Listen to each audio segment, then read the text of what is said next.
નમસ્કાર વિદ્યાર્થી મિત્રો, સ્ટાન્ડર્ડ 12 ઇંગ્લિશ સેકન્ડ લેંગ્વેજના આજના આ વિડીયો લેક્ચરમાં આપણે યુનિટ વાઇઝ બોર્ડની મોસ્ટ આઈએમપી જે શોર્ટ નોટ્સ છે તે ડિટેલમાં સમજાવવા જઈ રહ્યા છીએ.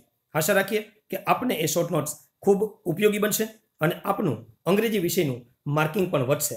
વિદ્યાર્થી મિત્રો, આમ તો દરેક યુનિટની અંદર ઘણી બધી શોર્ટ નોટ્સ હોય છે, પણ આપણે તેમાંથી કેટલીક અગત્યની શોર્ટ નોટની વાત આ વિડીયો લેક્ચરમાં 1 બાય 1 કરવાના છીએ. આજનો વિષય છે યુનિટ 1, રીડ 1. દોસ્તો, જાણો છો ને કે આ રીડ એક કન્વર્ઝેશન છે અને કન્વર્ઝેશનનો જે સબ્જેક્ટ છે તે છે લવનું ઇન્સ્ટોલેશન. દોસ્તો, પ્રેમ માનવ જીવનને ગરિમા બક્ષે છે. એટલે આ ડાયલોગની અંદર આ કસ્ટમર અને કસ્ટમર રિપ્રેઝેન્ટેટિવ જે બંને વાત કરે છે તેમાં સાંપ્રત ટેકનોલોજીના પારિભાષિક શબ્દો જેવા કે પાસ્ટ હર્ટ, લો એસ્ટીમ, ગ્રજ, રિસેન્ટમેન્ટ, ફોરગિવનેસ વગેરેનો ઉપયોગ થયો છે, જે તમને ખૂબ આનંદ આપશે. વિદ્યાર્થી મિત્રો, આમ તો can you install love title જ આપણને આ યુનિટ વાંચવા માટે પ્રેરે છે. દોસ્તો, અહીંયા આપણે એની પહેલી શોર્ટ નોટ જોઈ રહ્યા છીએ, જેનું નામ છે હાઉ ટુ ઇન્સ્ટોલ લવ. વિદ્યાર્થી મિત્રો, શોર્ટ નોટ લખવી એ માટે તમારે પહેલાં કેટલીક કીવર્ડ્સ તો યાદ રાખવા જોઈએ. તમને બોર્ડની અંદર કેટલાક કીવર્ડ્સ અને તેમના કેટલાક ક્વેશ્ચન ક્લુ આપેલા હશે. એમના આધારે તમે આ શોર્ટ નોટને લખવા પ્રયત્ન કરજો. દોસ્તો, અહીંયા તમને હાઉ ટુ ઇન્સ્ટોલ લવ એટલે કે પાઠનો એક જે સાર છે એ સાર સમજાવીએ છીએ. 3 માર્ક્સની આ શોર્ટ નોટ છે દોસ્તો, અને આપણે એ 3 માર્ક્સ મેળવવા માટે કઈ રીતે કેટલું લખવું તે અહીંયા વિગતવાર સમજાવ્યું છે. દોસ્તો, વાંચો.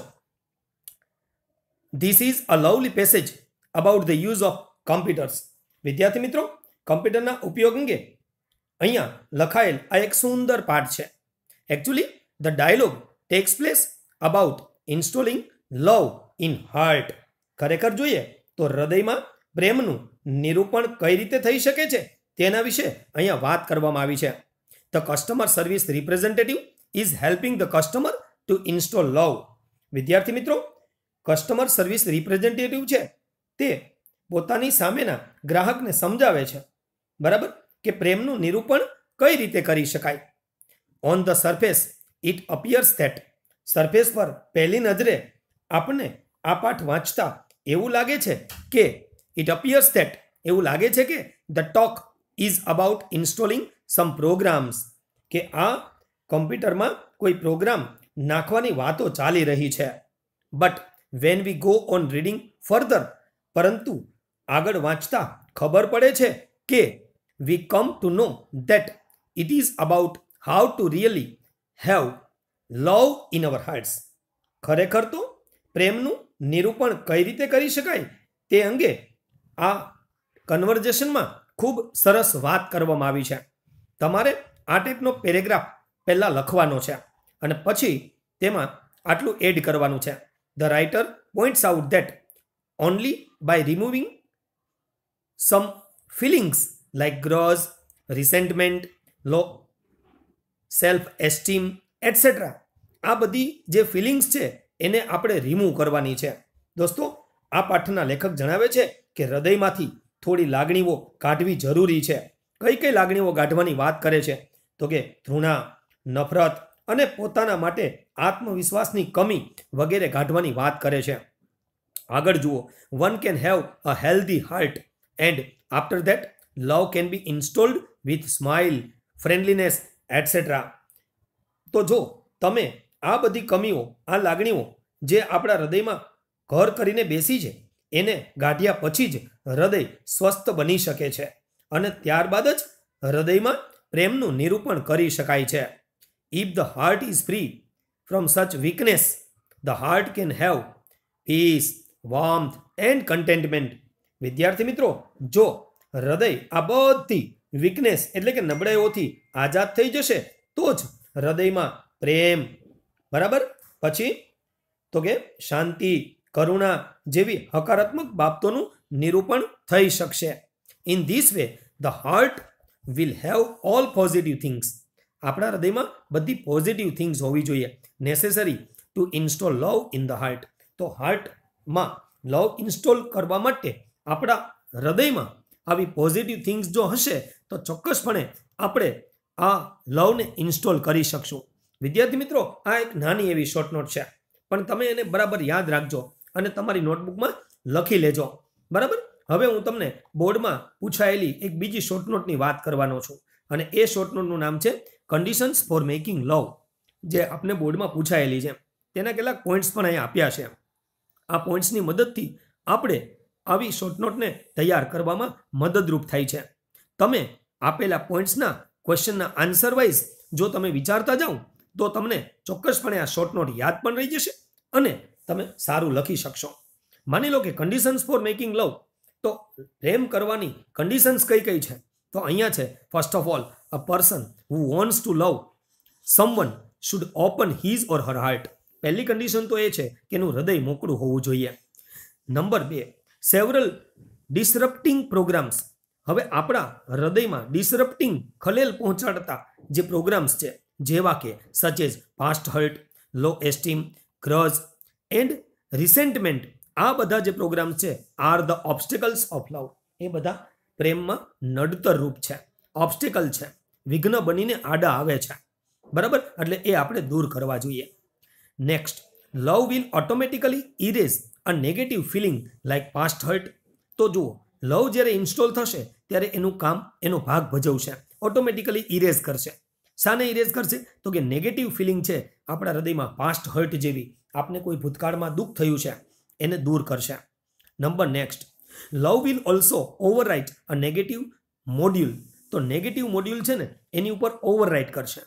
તો નેગેટિવ મોડ્યુલ કયું છે? તો કે લો એસ્ટીમ .x.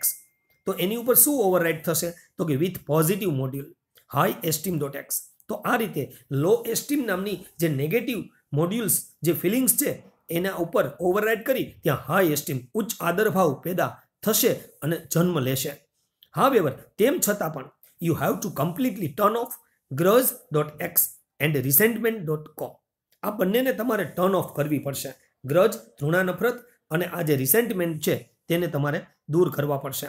કારણ તો કે which prevent love from being properly installed. લવને પ્રોપરલી ઇન્સ્ટોલ થવા માટે એ નડતર રૂપ છે, અટકાવે છે, પ્રિવેન્ટ કરે છે. અને એટલા માટે આપણે આવી જે ફિલિંગ્સ છે એને આપણે હંમેશા ટર્ન ઓફ કરવી જોઈએ. બરાબર દોસ્તો. ત્યાર પછી જુઓ, we will feel love for someone. જ્યારે આપણે કોઈના પ્રત્યે લવ ફીલ કરીએ છીએ, બરાબર, when we have completely turned off grudge. તો આપણે એક વસ્તુનું ધ્યાન રાખશું કે કમ્પ્લીટલી આપણામાં જે ગ્રજ છે એ ટર્ન ઓફ થઈ ગયેલું હોવું જોઈએ. અને resentment.com, આ બંને ટર્ન ઓફ થયા હોય તો જ આપણે કોઈ વ્યક્તિ પ્રત્યે લવ ફીલ કરી શકીએ છીએ. After falling in love with someone, જ્યારે કોઈના પ્રેમમાં પડીએ છીએ ત્યારે વી ફીલ ધેટ, ત્યારે આપણે કેવી ફિલિંગ થાય છે દોસ્તો? તો કે different positive files like warmth.com, peace.x and contentment.com starts coping all over heart. ત્યારે આ બધા સારી સારી જે લાગણીઓ છે તે આપણા હૃદયમાં કોપી થવા લાગે છે. જેમ કે smile.mpg also starts playing on the monitor called our face. આપણા ફેસ પર, એટલે કે મોનિટર પર આવી સ્માઇલ જેવી જે ફાઇલ છે એ પણ રન થવા લાગે છે. દોસ્તો, તમે જાણો છો ને, લવ ઇઝ એ ફ્રી વેર. આ તો ફ્રી વેર છે, બરાબર. And we should give it various modules to everybody we meet. અને આપણે જેને જેને મળીએ એને આપણે આ મોડ્યુલ્સ આપવાના છે. જો આપણે આ રીતે મોડ્યુલ્સ આપશું, બરાબર છે, લવ આપણે વહેંચી, તો આપણામાં ઓટોમેટિક એ ભાવ પેદા થશે. એટલે ચાહો અને બીજાને ચાહતા કરો. દોસ્તો, આ જે શોર્ટ નોટ છે તે તમે આટલી સરળતાથી લખી શકશો. બરાબર. એકાદ વખત લખી અને આની પ્રેક્ટિસ કરી જુઓ. બરાબર. તો ચોક્કસપણે તમને એમાં સફળતા મળશે, એમાં કોઈ શંકા નથી. વિદ્યાર્થી મિત્રો, હવે હું તમને એક ત્રીજી શોર્ટ નોટ અહીંયા બતાવવા જઈ રહ્યો છું. બરાબર. અને એ શોર્ટ નોટનું નામ છે એક ગુડ ઇફેક્ટ્સ ઓફ લવ. લવની ગુડ ઇફેક્ટ શું છે? વિદ્યાર્થી મિત્રો, તમે જાણો છો ને કે ગુડ ઇફેક્ટ્સ એટલે સારી અસરો. જ્યારે લવ કરીએ છીએ, બરાબર, તો એની અસરો કઈ છે? તો જવાબ આ રીતે લખજો.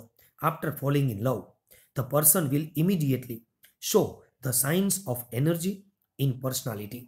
એનર્જીની એક સાઇન, એક સિમ્ટમ્સ આપને અહીં દેખાય છે. જુઓ, પર્સનાલિટી ચેન્જ થઈ જાય છે. તમે એ ફીલ કર્યું હશે અથવા કરશો. હી અથવા she will start looking happy and pretty then ever. તે એક પ્રીટી, સુંદર દેખાશે હેપી, ખુશ દેખાવા લાગશે. જુઓ, the love changes once personality. વિદ્યાર્થી મિત્રો, લવ છે ને એ આપણી પર્સનાલિટી ચેન્જ કરી નાખે છે on such a big scale that the person becomes full of positivity. અને વ્યક્તિ છે ને એ પોઝિટિવિટીથી ભરાઈ જાય છે. કાઇન્ડનેસ એનામાં આવી જાય છે અને કોન્ફિડન્સનો પણ એનામાં ઉમેરો થાય છે. તો દોસ્તો, પોઝિટિવિટી, કાઇન્ડનેસ અને કોન્ફિડન્સ આવી જે વસ્તુઓ છે એ વ્યક્તિમાં તમને દેખાવા લાગે છે. એટલે આના આ સીધા ફાયદાઓ છે. Number next, after a person start loving someone. જ્યારે વ્યક્તિ કોઈને લવ કરવાનું શરૂ કરે છે ત્યારે he or she will have feelings such as caring to loved buddy. તો જે બડી છે, લવડ બડી એટલે કે જેને એ ચાહે છે, બરાબર, એની કેર કરવા લાગે છે, હેપીનેસની કેર કરવા લાગે છે, positivity, removing of negativity, kindness and goodness towards each section of life. તો દોસ્તો, આ બધા ફેરફાર આપણને જોવા મળે છે. Face of the person who has fallen in to love will look more bright. જે વ્યક્તિ પ્રેમમાં પડેલો છે ને તેનો ફેસ પણ બ્રાઇટ દેખાશે, શાઇનર દેખાશે, and more growing than ever. અને એકદમ ઉભરતો ચહેરો દેખાશે આપણને. આ પણ એક ઇફેક્ટ છે સારી. દોસ્તો, ત્યાર પછી એવું લખજો કે there will always be smile on his or Har face. તેના ચહેરા ઉપર હંમેશા સ્માઇલ ફરકતું રહેશે, બરાબર છે. એ જ આપણે ખ્યાલ અપાવે છે કે એનામાં એક લવ નામનું જે ઇન્સ્ટોલેશન છે એ થયું છે, બરાબર. As love is giving positive strength. દોસ્તો, જાણો છો ને કે લવ છે ને એ આપણને પોઝિટિવ સ્ટ્રેન્થ આપે છે. આ વાક્ય તમે ખાસ લખજો. ત્યાર પછી આવું લખજો કે ધ ફોલન ઇન લવ, બરાબર, person will start growing kindness, generosity and the helping nature. જ્યારે વ્યક્તિ પ્રેમમાં પડે છે ત્યારે એમાં kindness, generosity and the helping nature આપણને જોવા મળશે. He or she will greatly care about the loved ones. અને પ્રેમમાં પડેલ વ્યક્તિની કાળજી પણ લેવાનું એ ચૂકશે નહીં. All the activities will have only one final goal, to make the loved one happy. આ બધી એક્ટિવિટીનો ફાઇનલ ગોલ શું છે? કે જે લવડ વન છે એને હેપી બનાવવાનું છે અને ફાર અવે ફ્રોમ સોરો, અને દુઃખથી એને જોજોનો દૂર રાખવાની વાત કરે છે, બરાબર. Love a person who is compatible. જે ખરેખર યોગ્યતા ધરાવતો હોય એવા વ્યક્તિને ચાહો. To your personality. તમારી પર્સનાલિટીને કમ્પેટિબલ હોય, બરાબર, એને બરાબર તમને એમ લાગતું હોય કે મેચ થાય છે એવા વ્યક્તિને જ લવ કરો. You will never have big corals. તો ભવિષ્યમાં મોટા ઝઘડાઓ નહીં થાય, વિખવાદ નહીં થાય, મીઠા ઝઘડાઓ નહીં થાય, પેટી કોરલ્સથી બચી શકશો. Both of you will be, બરાબર, both of you will be satisfied in relationship. અને રિલેશનશિપથી બંને વ્યક્તિને સંતોષ પ્રાપ્ત થશે.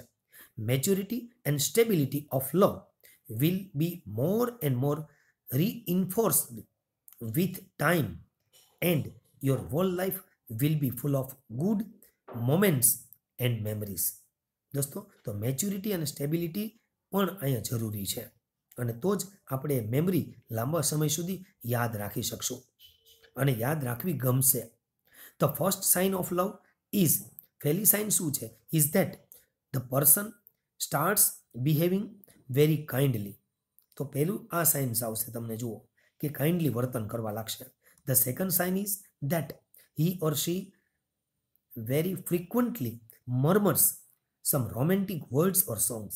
કેટલાક ગીત કે શબ્દોની કડીઓ તેના હોઠ પર રમતી હશે, તમે જોજો, બરાબર. The third sign is that his or her concentration in other daily works decreases. Daily વર્કમાં એનું જે કન્સન્ટ્રેશન છે ઓછું થશે. And he or she starts making silly mistakes in routine. અને રૂટીન લાઈફમાં પણ કેટલીક સિલી, મૂર્ખાઈ ભરી એવી જે કહેવાય તેવી મિસ્ટેક્સ કરવા લાગશે. તો દોસ્તો, તમે ચોક્કસપણે, મને વિશ્વાસ છે કે હવે આના આધારે તમે એક સારી શોર્ટ નોટ લખી શકશો. અહીંયા જે શોર્ટ નોટ્સનું ટ્રાન્સલેશન અને જે સમજાવવા પ્રયત્ન કર્યો છે તેના આધારે તમે એવી શોર્ટ નોટ્સ લખજો અને એમાંથી જે 2, 5, 10 વાક્યો તમને આવડે એ વાક્યો પર આધાર રાખી અને કામ કરજો તો ચોક્કસપણે પ્રેક્ટિસ કરવાથી તમે આગળ વધી શકશો. વિદ્યાર્થી મિત્રો, ઓલવેઝ રિમેમ્બર, પ્રેક્ટિસ મેક્સ અ મેન પરફેક્ટ. એટલે તમારે પ્રેક્ટિસ કરવાની છે. પ્રેક્ટિસ કરશો તો સફળતા મળશે એવો મને પૂરો વિશ્વાસ છે. ઓલ ધ બેસ્ટ દોસ્તો. જય હિન્દ, જય ભારત. ફરી આપણે નવી શોર્ટ નોટ નવા યુનિટ સાથે મળીશું. જય જય ગરવી ગુજરાત.